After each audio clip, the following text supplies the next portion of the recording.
Welcome to All the Things, a podcast for moms seeking an inspired life. Hi, I'm your host, Lisa Chin.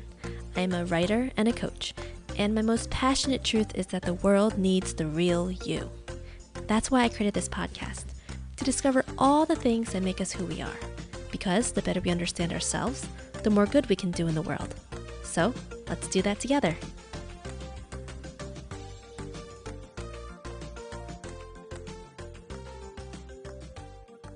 Hello and welcome to today's episode of All the Things. This is your host, Lisa Chin, and I am on Zoom with my friend May Yeung. And May is a writer, a lawyer, and a mom from Melbourne, Hong Kong, and Los Angeles. She's my international mom friend.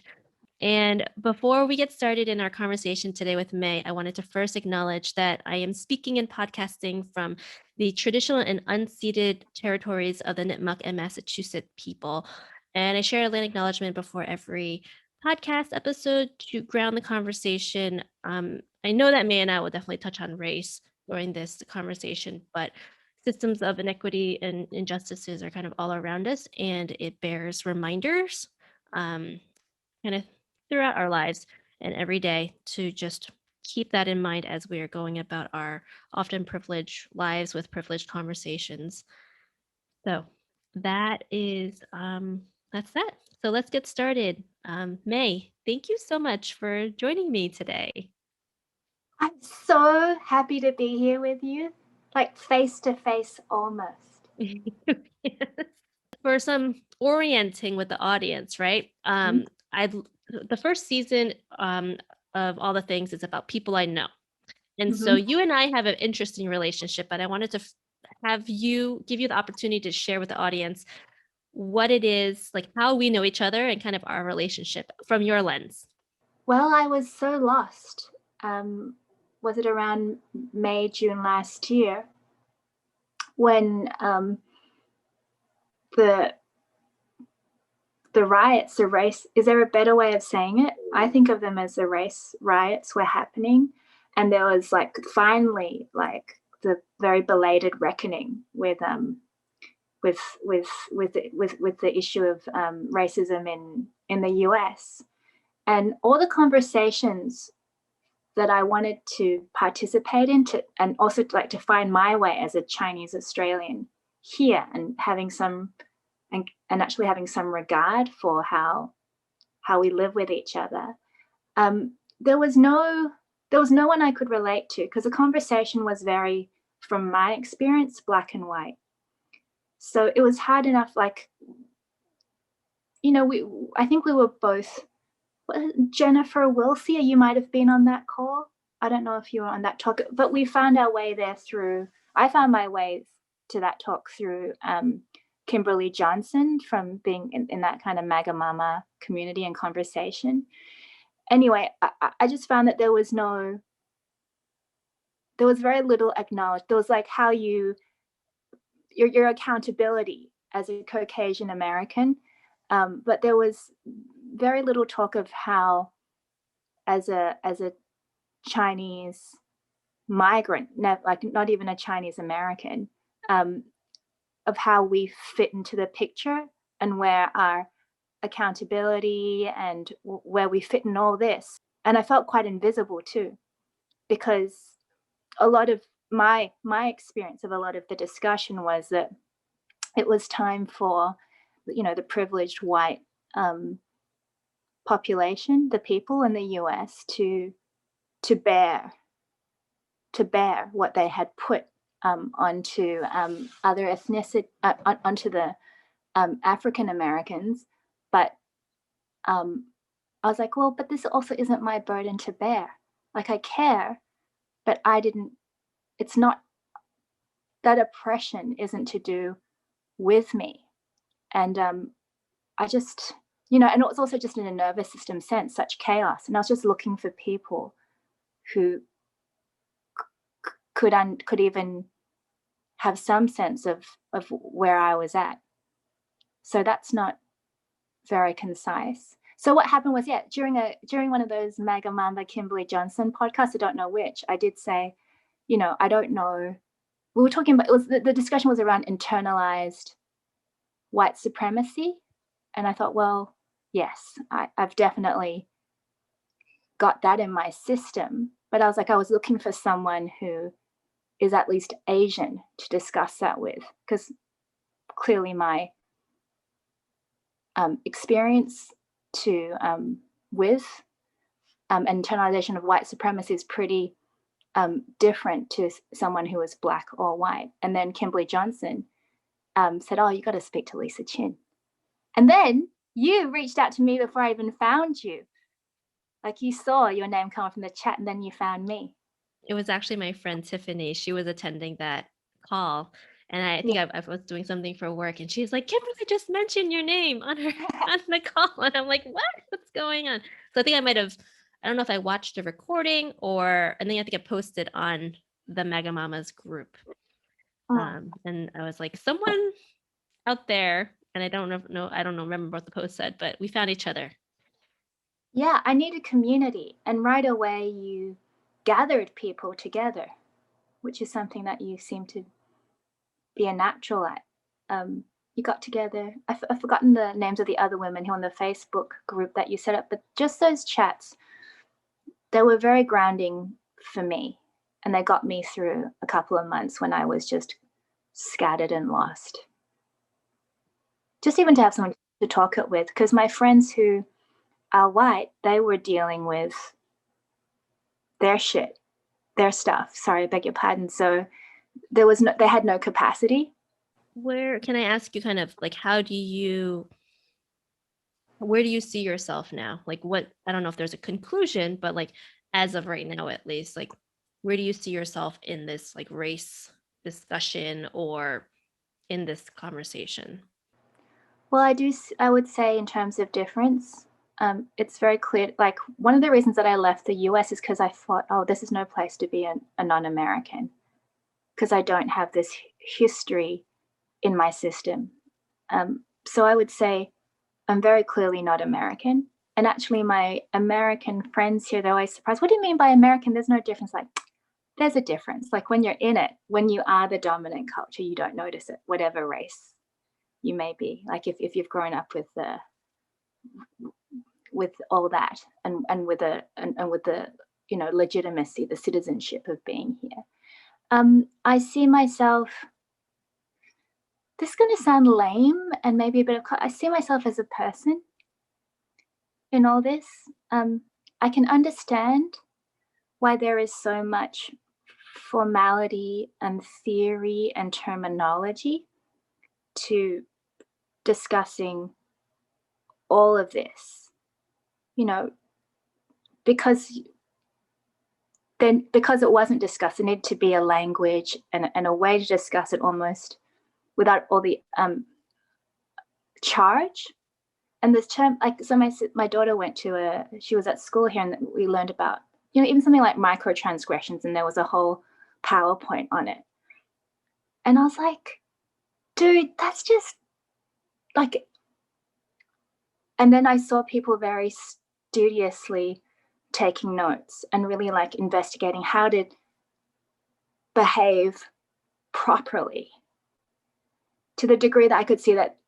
And I saw this daily at my daughter's school, which was a very conscious, liberal, predominantly white school. People would almost go into a freeze, not able to communicate, because they were so worried about getting it wrong. And it wasn't just like about fitting in. There's an element of that, but it was like, I really don't want to do any more damage.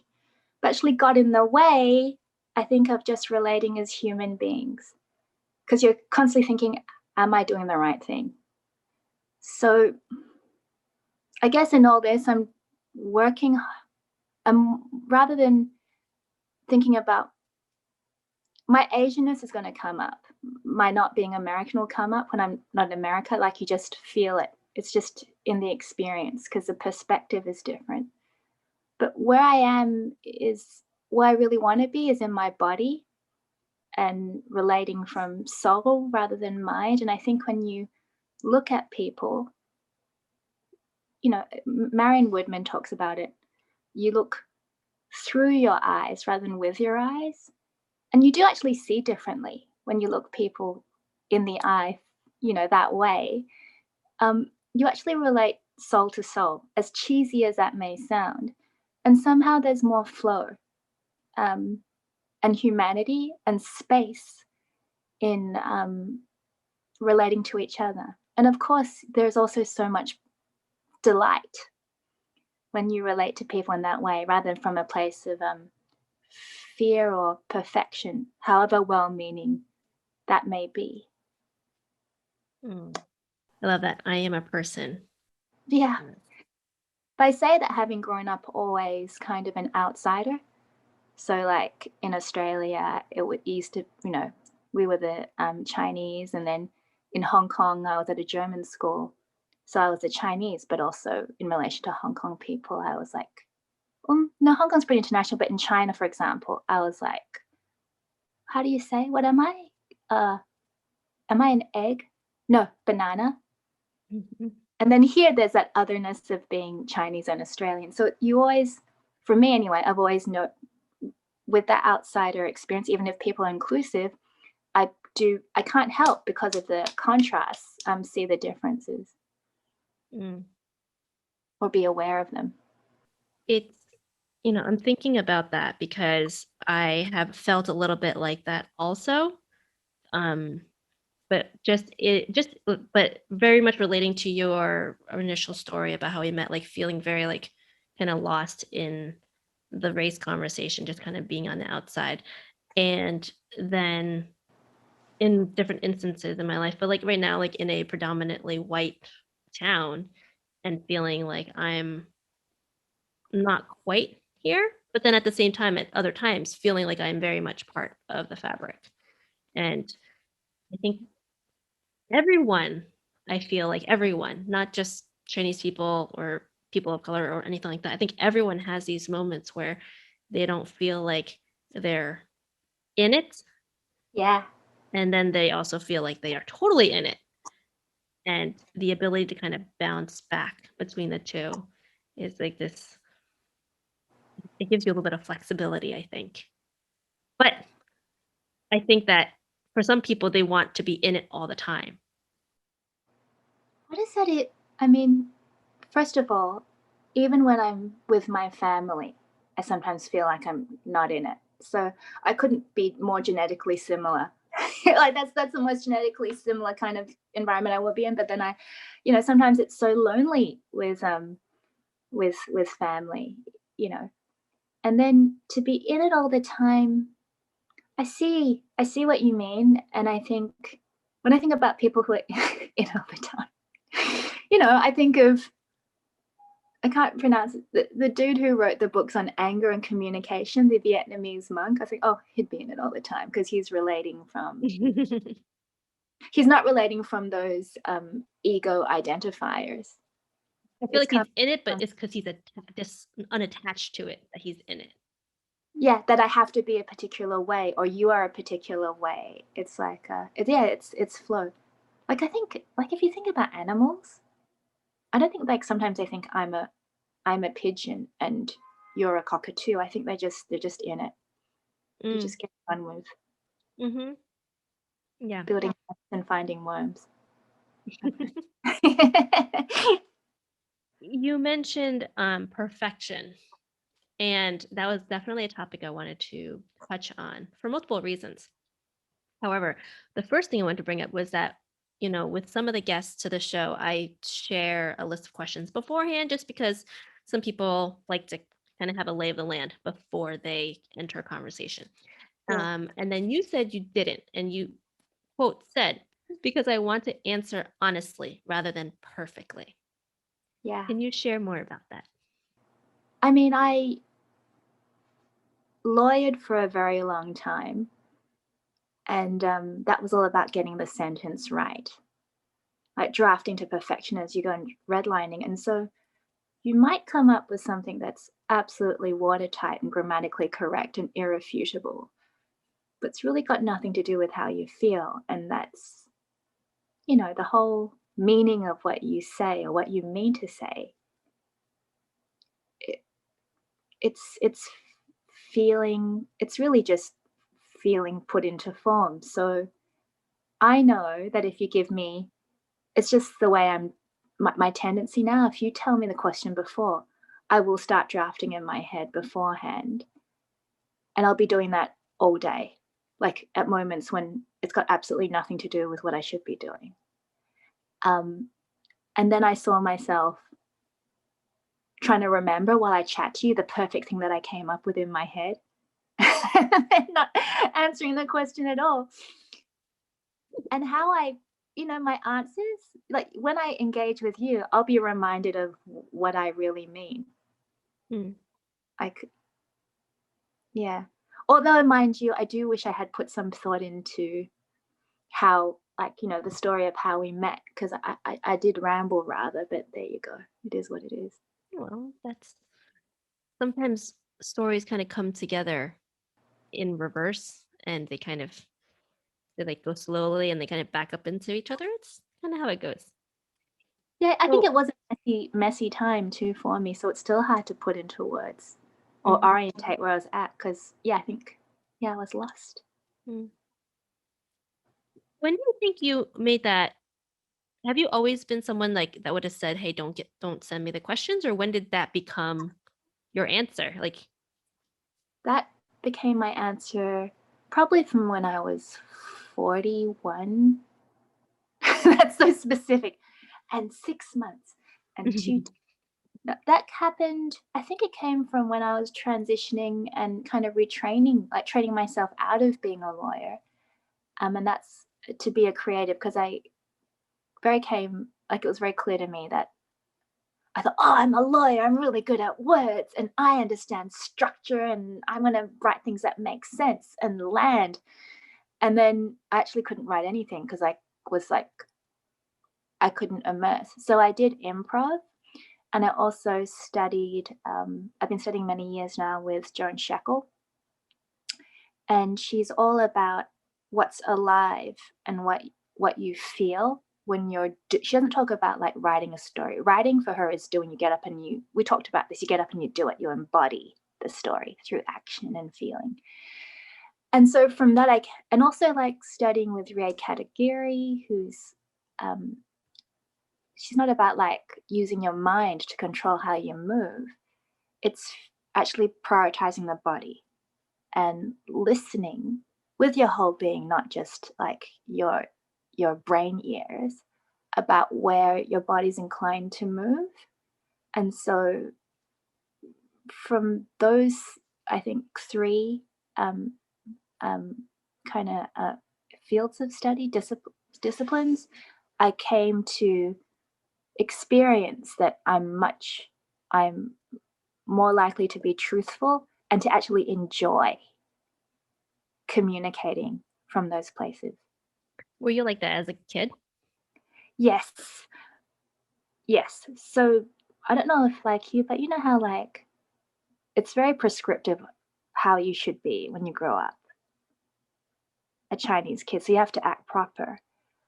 But both my sister and I tend to get really enthusiastic. So I would say that we tended to answer when we're happy and just excited from a place of spontaneity Mm. that we later came to see wasn't always the usual thing. Like we were told to like rein it in sometimes, not just in a Chinese community, but also like Aussies, because it's supposed to be kind of like casual and just not get too excited about anything.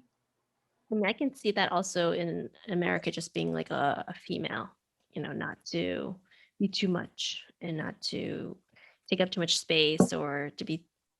I mean, I can see myself kind of doing that to my kids. Like, you have to be quiet, and it's too loud, and they're just doing their thing, playing, and I I get not frozen, but I do a lot of thinking in the moment. I'm like, am I screwing them up right now? But I'm still, the words are still coming out of my mouth. I stop doing that. Well, the thing is, it would be nice if we could all have space. Mm, Like yeah. if I'm jet lagged, and my daughter, she will just wake up and start going like 100 miles an hour. Like that's just where she's at. I'm like, dude, I'm jet lagged, like mommy wants to hear you, but I'm not totally receiving you right now. So you can keep talking, but I might not. I might not capture everything you say. Or like if you want a way to, like, this is me when I'm being conscious. Most times, like a lot of times I just go into my head and I go make a coffee. I'm like, you keep doing what you're doing. Here's a journal. You can put it in the journal. Now, you said you kind of felt like, like an outsider, kind of throughout like various groups. Like as a lawyer, then I imagine with the way that you are now, did you also feel the same way? Well, I took myself less seriously when I was a lawyer. When I was younger, I didn't really have a sense of my worth. And then I thought, again, it's like in my family, I was kind of taught that you should work really hard and not ask for much. I think this comes from my dad, who's a surgeon. He kind of said, just don't complain and work really hard and smile a lot. So it wasn't like about being a girl. It's just like, I think really about being the Asian person at work. I think even then he was sent to his relatives to live because his parents couldn't fit everyone in the flat when he was 4. So it might be that thing of just never asking for much, which I internalized. So again, like I guess because I didn't really want to be a lawyer through and through, and there's something in me that finds it very difficult just to fit in. Like it's like death for me when you have to behave. Mm. So in that way, I didn't quite fit in at the law firm, but I could have done better for myself at the firm if I just taken myself seriously and thought, oh, just because I like to play and laugh, it doesn't mean that my lawyer skills are less. And I realized that as I didn't stay at the, what do you call them here, white shoe firms very long, but actually it was only whenever I left the law firm, say like sometimes I had to go help out a barrister or go on secondment, that I got a sense of, oh, my lawyer technical skills are fine. There's a lack of interest. Like I don't really care about corporate law. I'm not going to read the Financial Review every day because it's boring. But the like in terms of like also skills I didn't know were valuable, like just relating to people. Again, being a human being, they came to be very useful when I worked in-house and you're not with a pack of lawyers who understand how the law should function or how you should act so that you don't Mm. get sued. It was a kind of a flexibility for dealing with people who don't know what they're talking about and actually don't really care that you're a lawyer and think you suck because you're getting in the way of them doing their deals. So that capacity for play and relatability actually came in really handy when I was outside of the firm. It's really interesting because it makes me think like so this whole idea of like fitting in, you like found that in a almost like a homogenous group, you couldn't be yourself. Like you had to like feel that you felt the need to fit in. But when you were in this like diverse group, in terms of like you were with people who are not lawyers, they didn't have any expectations of you from that standpoint. So you could be like your own kind of lawyer. I think that mm, they did have expectations. They thought I would be a douchebag. Like, you know, lawyers often are. Like, not all, some. I think where I came from is like the lawyer training. And I would also say this is very apparent to me in American culture, maybe to do with the history of how the country was founded. It's conflict. We're going to fight. We're going to argue until we prove who's right. No one wants to be wrong. Like it really doesn't work. It works for generating fees if you have a fight but when you're in-house, it's more about, oh well, you want to get this deal done, this is what we need to do to get it done. What do you like? It's not trying to appease or accommodate. It's just kind of looking at the actual distinct actions you need to take so you can make money for the company that you're in-house at. Hmm. Yeah. And I mean, you would still argue if there was another lawyer in another company that would I mean, was it other lawyers would get along great on a call, and then we'd agree to all the changes, and then when the like if they're in charge of like redrafting the document during negotiations, then like everything we had discussed and agreed on would be completely ignored, and the document that came back would be completely one-sided. Like, dude, you're just wasting time. So there's that. I was just thinking though, Lisa, I yes, there was that pressure to fit in, but sometimes then there's that side, the more that I'm pressured, the more that I rail against it. And I would say that I think being privileged, like I would say financially privileged, knowing that if I got the sack, I wouldn't be out on the street, that did give me freedom. And that was different to say how my dad grew up, and also different to some of my colleagues who had to work so hard just to, they were completely on their own to get through law school. And I think that's also, I've also seen that in the, from my perspective, what I've seen in Los Angeles anyway, it's a very hard life here. There's some people who are crazy rich. I see day to day like people driving 2 hours to get to work for kind of pretty crappy pay. To me, it's relatively hand to mouth relative to how I see Australians live. So what am I saying? Oh, and that's why I'd be like, ugh, why are you just like not using your brain and just doing what you've been told to do? Why are you just going by the script? Why are you just acting like people say you should act without considering whether you're being truthful? Like that's me being all judgy. And I'm like, oh, actually you haven't had the freedom really. You can't necessarily take the risk you feel you can't take the risk to do otherwise. Yeah.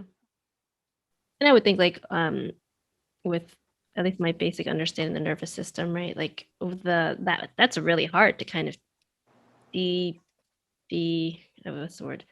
Decondition or like to deprogram out of us, right? This fear of fitting in and this fear of like, what if, like, what if what if this happens to me? Then my whole world, my whole structure that I've built is going to be in shambles.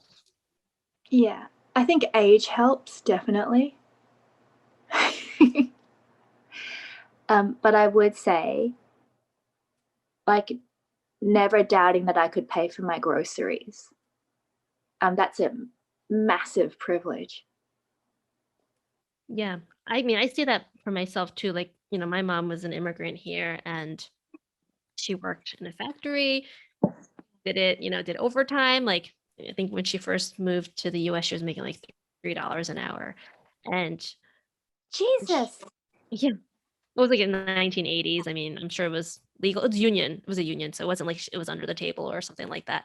But all of the conversation, like the things that I get to do because she, put in all the sacrifices and because she couldn't do those things, like it makes me like want to do my things even more on one Yeah. hand, and then the other hand it's like, oh my gosh, like I'm fretting about this one thing that like my mom like would have loved to like even had the possibility of doing. Like the stupid thing that I did, which I remember, was, like, I don't know, first baby, you you think you have to get the list, you have to get the shopping list from the baby site, and you're supposed to go and buy everything on that list so that your experience of a newborn can be perfect. And like I was obsessed with getting this sleeping bag. Like you had to get a sleeping bag so the baby wouldn't twist itself into blankets and then strangle herself. And my mom was kind of like, what are you talking about? You just get a towel and you wrap her like this. Like she's my mother is just, but all these things that we think that I thought I needed, like she's just very resourceful. And now it's trendy using jars, reusing jars. Now you have to go buy the containers that look like reused jars from Target. That is a question I ask. I don't know if you do this when you're parenting, but like I'll think like, did my mom have to do this? Like, does it make sense for me to buy that thing or to go along with this idea? Like, is this actually true or is this true because of the narrative that I'm reading? Do you mean like an object, like a tool? Anything. Yeah, like tools or like, like reading all about like Cry It Out, or reading about even like carriages or not Yeah. co-sleeping, just like there's a various things that are normal in normal in modern day parenting, normal in quotes. Um, but then when I think about my mom, I'm like, well, did she do that? Like, would that have made sense for her? Or yeah, then I go back. I'm like, did the cave people do this? Which is more about like a They have a biological norm. Right? do they have like with square wheels made from rocks? No, but also I'd say for my mum anyway, she didn't have the choice. And also, I don't know, Lisa, were things more expensive back then in a way because there was less mass production? I don't know, but I think the big deal for my mum was just having one of those taps that automatically release hot water so that make her she could powder our milk quickly.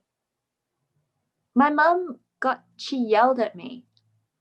So I was like, the IFC mall it's got a massive hall. It's a massive mall in central Hong Kong. I'd say it's like, I don't have a great spatial sense, but I would say it's at like at least, an Olympic sized swimming pool width in the lobby. And I wasn't paying attention. I was just standing in the middle of the hall of the lobby where just texting while I was. And my mom yelled at me. She was so upset. She was like, "You need to get to the side, get up against the wall. You're taking up so much space. Everyone's looking at you right in the middle. You're staying right in the middle, getting in everyone's way. You're taking up so much space." And I was like, "What the like?" For first of all, who cares if anyone's disapproving of where I'm standing? Secondly, they weren't. And thirdly, there was like heaps of room for people to get about, but she was so agitated. I wonder if it's also a bit of touch of senility, but I think it was also to do with like, you're just not meant. If you're not supposed to stand there, you're not supposed to stand there, and you're definitely not supposed to stand in the middle. Mhm. As a girl, and I would say that um, I've had, it comes again like I've had space, like I've had space from her to study overseas, and I haven't grown up. I have been grown up required to orientate in relation to my elders, but just because of it's not just I think the Asian cultural thing. It's just the times that we're in. Like how you are positioned as an individual has changed. Mm. You're saying that your position as individual in terms of Asian culture has changed through the generations, or something else? Also, also sense of self, and also how I am as a person. I don't know if this is true, but like it's part of evolution, which is good. But would you say that across the board we're more emotionally aware and there's a sense of well-being, almost to a pathological degree, I would say, to the point that can get too precious? Whereas, like in our parents' generation, at least with my parents, they'd be like, "Dude, you just get on with it." Like lost her. Oh, my mum lost her first child when the girl Natasha was 18 months old. Mum didn't really elaborate. She said, "Oh, you used to have," because I once said, do you feel glad that you had a son? You had a son so that there was less pressure from the grandparents for your first one?" She said, "Actually, no. My firstborn was a girl, and her name was Natasha, and she was born in Canada. But because of these morning sickness pills that she was given back in the day, back in the late 60s, the baby was born with a hole in her stomach. And so she didn't last very long. And all these years, I'd never heard of this sister of mine. And then after that, my mum was an interior designer. And then the solution was, well, that just means you should stop working so that next time it's okay. As if it was to do with that. And she had miscarriages like at 5 months, so she'd have also another older brother, and all this stuff that we would actually, I hope we would take time now to grieve and make space for, she just carries all of that in her body. Mm. And so, it's another kind of privilege that I would have someone who would pause. I would even have a mind to pause to care for myself when I know that I haven't been through it, but just to have some awareness that, oh, it's time to take pause. And the strange thing, well, not so strange, but now my mum has in her conscious mind forgotten that she had a first daughter. Mm. Now in her conscious mind, my brother was her first kid. So she's in her mid-70s now. I do wonder if that is like I mean, it's a response to trauma, but like if that's a survival mechanism, right? Like if we feel too much and we don't have a way of like discharging it, then we become unable to do anything. Like if we, so like if we, 'cause right now, like we have resources. Like you and I have resources around us. Mm, We have teachers, there's classes, there's books, yeah, there's people that in our lives that we can kind of talk to about these things. But I know like if something like that were to happen to my mom, I wouldn't hear about it, probably until I was old enough to kind of handle it or whatever. But yeah, her pushing it down is just simply the survival. I remember like Kimberly saying, like feeling neutral about something is a trauma response. And this is more around like whenever I ask my mom like if she wants like noodles or rice for lunch, she's like, I don't care, anything will do.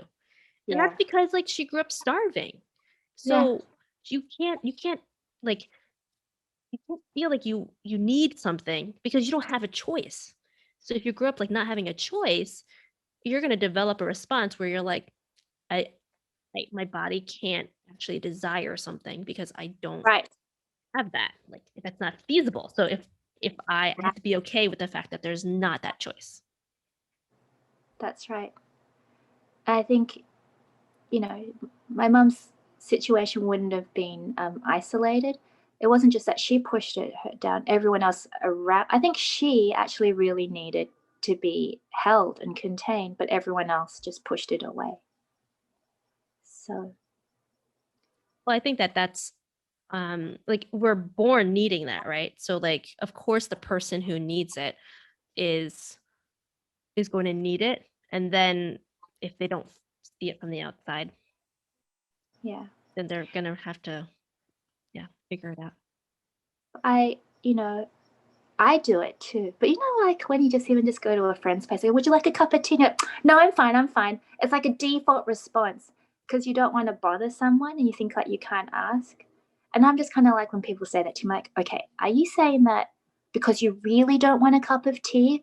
Or are you saying that because you don't want to bother me? Because I would really love to make you something nice to drink. Hmm. And sometimes they will relent. But is our relationship to pleasure and desire? I was thinking about this actually as I was getting ready to chat to you. I was like, oh, I really wanted to do like 45 minutes of qigong and drop in and just like meditate. So I'm totally centered to chat with Lisa. And I was like, oh, well, I could just enjoy washing my hands. I could like really enjoy the feeling and like the nice slippery soap and the warm water over my hands. And I feel like if again we were just educated to, of course it would be nice always to have time for something for you that's a pleasure, but you can actually, there is time and space for pleasure in your day. Um, the stop and smell the roses. But there is a lot you can do for I think for your body and your mind if you can just, yeah, catch it. Hmm. I really love that because it's like there's always a presence to be had. It's like you don't need to meditate to be present. You can just be present in whatever it is that you're doing. Yeah. It's like Joan Scheckel saying there are no ideal working conditions.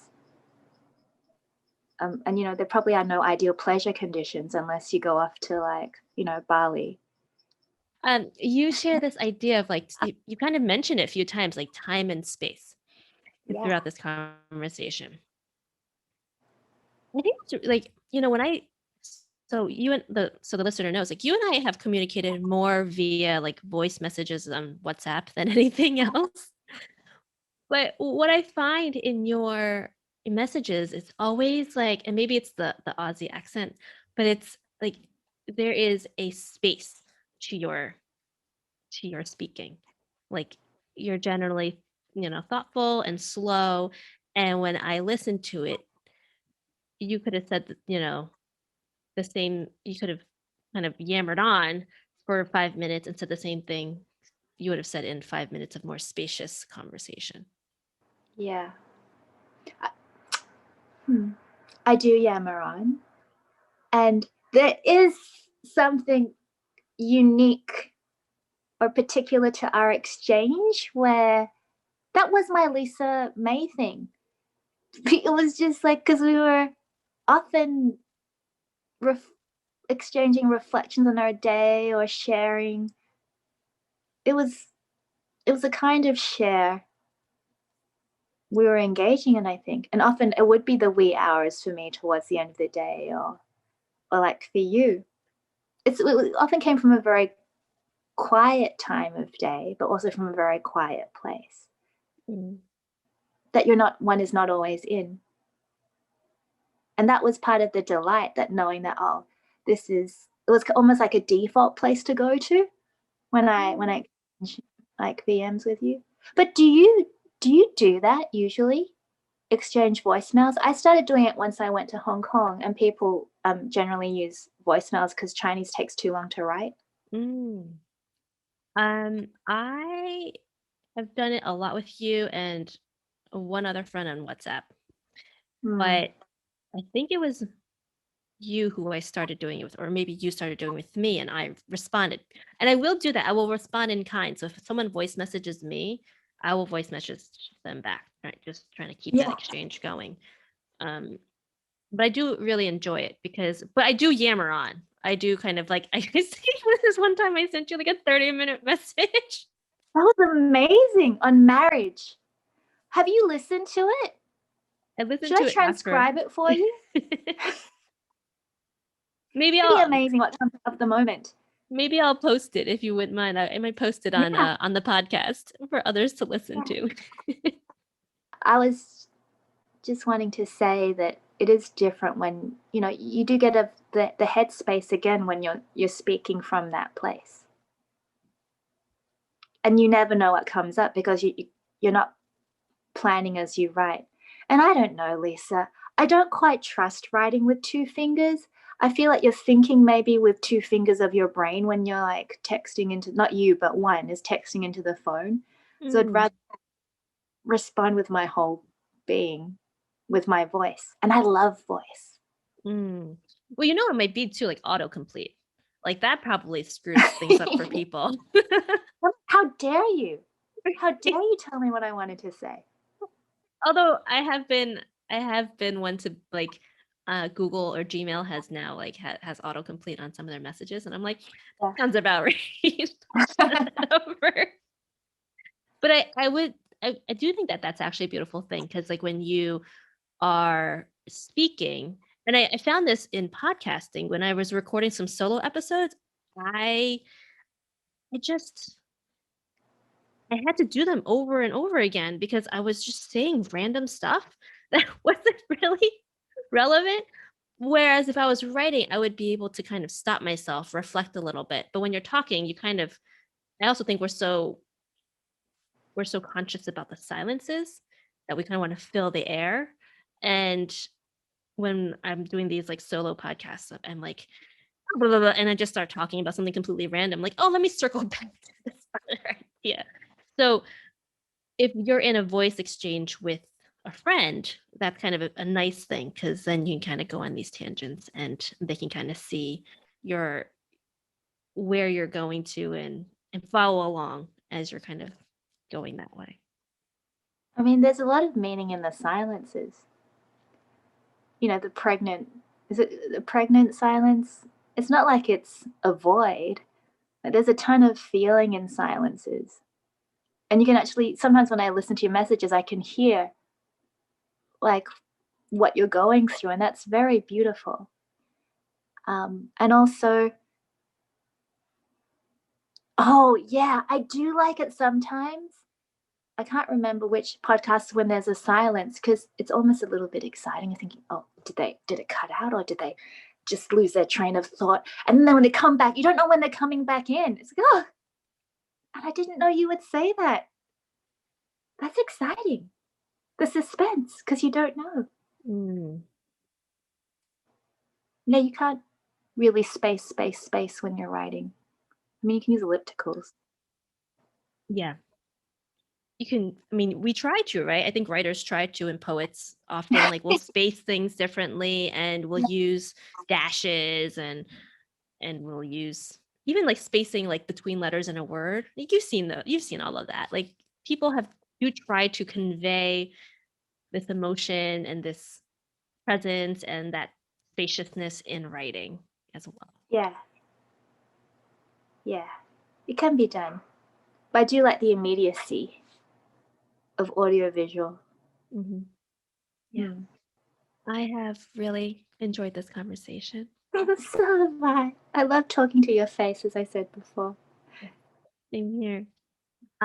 One thing I like to ask the guests of the podcast at the end of the show is to share a truth of theirs, something they know to be true.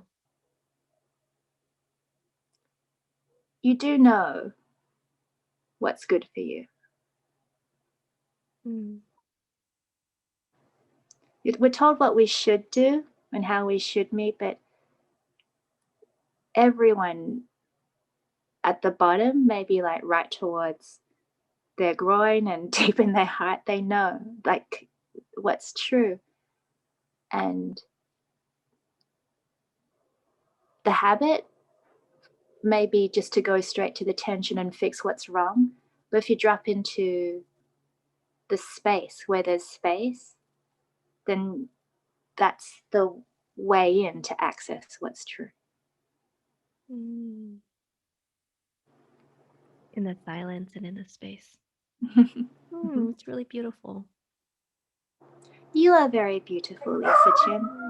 I'm so glad you exist. Thank you. You as well. Thank you. Now, thank you for sharing you with the people who are listening. And I just so appreciate your openness to having this conversation recorded. I know that this isn't something that you normally do. So I'm so grateful. Same. What I'm grateful for with you is that you just do it. You do everything, and you do it with your whole heart. So, thank you.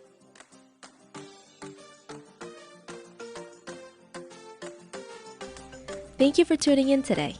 A great big thank you to Medfield TV for their support and editing this episode. Living an inspired life is a worthy endeavor. Don't let anyone tell you otherwise. Be sure to subscribe in your preferred podcast player for future real conversations.